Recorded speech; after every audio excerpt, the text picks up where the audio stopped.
नमस्कार मेरे प्यारे दोस्तों, मैं हूं आपका होस्ट शेफ धीरज। आज इस वीडियो में हम लोग बात करने वाले हैं मेन्यू प्राइसिंग के बारे में। दूसरे शब्दों में बोलूं तो किस प्रकार से आप अपनी एक डिश के प्राइस को रखते हो, उसका प्राइस कितना होना चाहिए।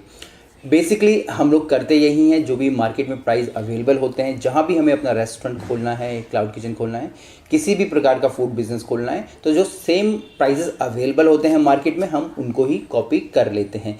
या फिर हमारे दिमाग में अब फूड कॉस्ट की चीज़ें भी आ गई हैं। मेरे चैनल पे ही कम से कम 1200 प्लस वीडियोज़ हो गई हैं, तो आपको एक ये फैक्टर भी लगता है कि भाई फूड कॉस्ट के अकॉर्डिंग ही मैं अपने डिशेज़ के प्राइस रखूँ। पर यहाँ पे इन दोनों चीज़ जो कि मार्केट में अवेलेबल है और फूड कॉस्ट, उसके अलावा भी कई सारे फैक्टर्स होते हैं जो कि आपको ध्यान रखने होते हैं अपनी मेन्यू प्राइसिंग में या किसी भी डिश के प्राइस को रखने के लिए। यहाँ पे मैंने कुछ 4 पॉइंट सेलेक्ट करके रखे हैं जो कि बहुत ही ज़्यादा इंपॉर्टेंट होते हैं आपकी किसी भी एक डिश की प्राइसिंग के लिए। तो वही सारी चीज़ें हम लोग यहाँ पे डिस्कस करने वाले हैं।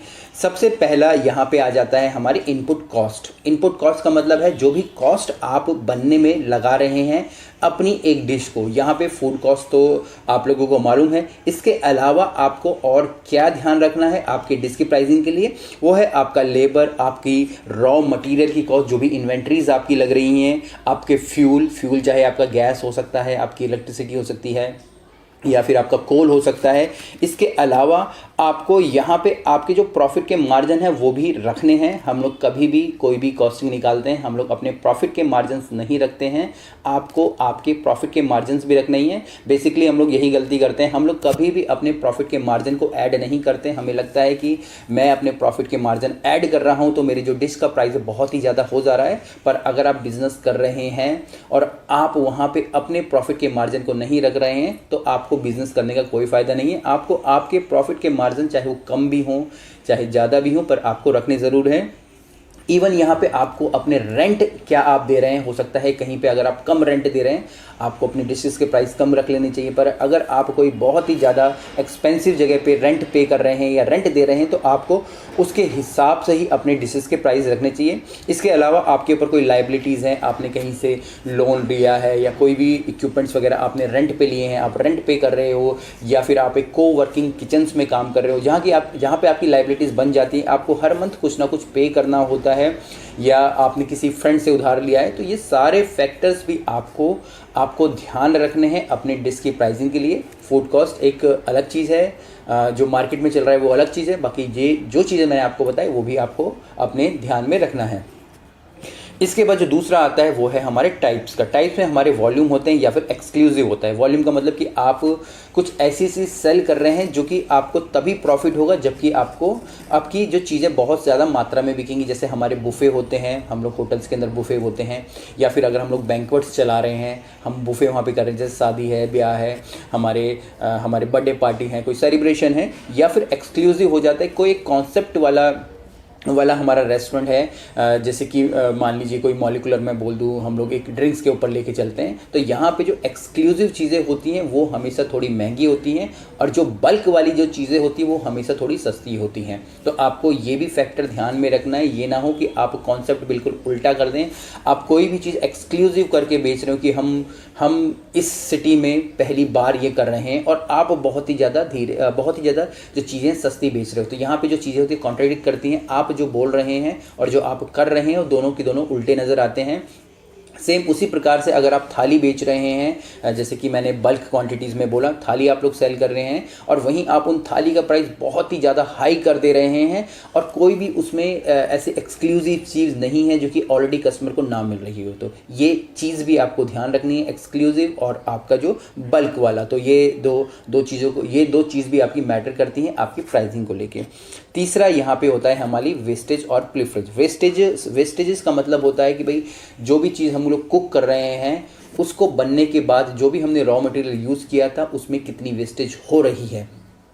दूसरा, जब भी हम कोई रॉ मटेरियल यूज़ कर रहे हैं, स्पेशली यहाँ पे जो हमारे कॉन्टिनेंटल के फूड होते हैं वहाँ पे जो रॉ मटेरियल होता है वो काफ़ी ज़्यादा वेस्टेज होता है। शेफ़ लोग नहीं करना चाहते तब भी हो जाता है। जैसे मान लीजिए हमारे लेट्यूज़ हम लोग लेके आते हैं तो जो उसकी आउटर लेयर होती है वो हमको फेंकनी ही पड़ती है। हम लोग चीज़ अगर हम लोग लेके आ रहे हैं, एक एक्सपायरी डेट उनकी होती है, अगर उतने समय में उसको यूज़ नहीं कर लिया वो हमको फेंकना ही पड़ता है।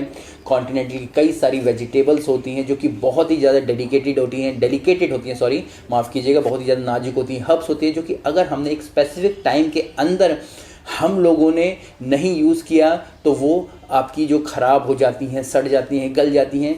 इवन यहाँ पे जो कॉन्टिनेंटल के हमारे जो नॉनवेज के प्रोडक्ट आते हैं उनकी भी एक सेल्फ लाइफ होती है। तो सेम उसी प्रकार से आपको ये चीज़ें भी ध्यान रखनी है। अगर आप कुछ भी एक्सक्लूसिव करके बेच रहे हो और बहुत ही ज़्यादा जो रॉ मटेरियल आपका महंगा है, तो वहाँ पे आपकी वेस्टेजेस हो रही हैं या नहीं हो रही हैं। क्योंकि वेस्टेजेस करने का मतलब सिर्फ ये नहीं कि जो आपके जो शेफ़ लोग हैं वो वेस्टेजेस कर रहे हैं, पर यहाँ पर जो रॉ मटेरियल आपकी एक्सपायरी के द्वारा ख़राब हो जा रहा है या नहीं बिक रहा है, फिर भी ख़राब हो जा रहा है, या बहुत ज़्यादा रॉ मटेरियल जो प्रोड्यूस हो जा रहा है, या आप बहुत ज़्यादा रॉ मटेरियल खरीद रहे हो, तो इन बातों को भी आपको ध्यान रखना है आपकी मेन्यू की जो प्राइसिंग करते वक्त।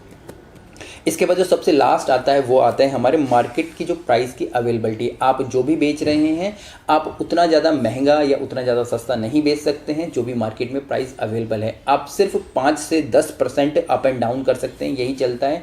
अगर आप कोई थाली बेच रहे हैं और मार्केट में सेम टाइप की थाली अगर आप बेच रहे हैं जो ऑलरेडी मार्केट में है, तो आप यहाँ पर 5 से 10% ऊपर नीचे कर सकते हैं। इसके अलावा आपको ज़्यादा उसमें चीज़ें चेंजेस नहीं कर सकते या प्राइजेस में भी ज़्यादा चेंजेस नहीं कर सकते।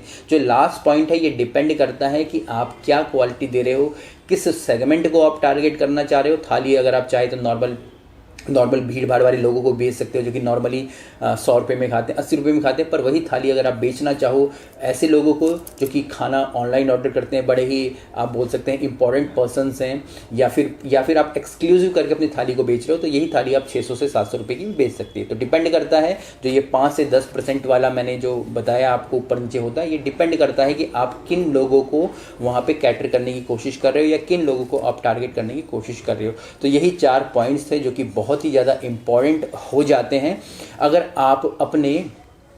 आप अपने मेन्यू की प्राइसिंग को सही ढंग से करना चाहते हैं। उम्मीद करता हूं आपको ये वीडियो अच्छी लगी होगी, और अगर आपके पास कुछ भी क्वेश्चंस हो, कमेंट्स हो, आप नीचे ज़रूर लिखिएगा या हमें व्हाट्सएप पे कांटेक्ट कीजिएगा।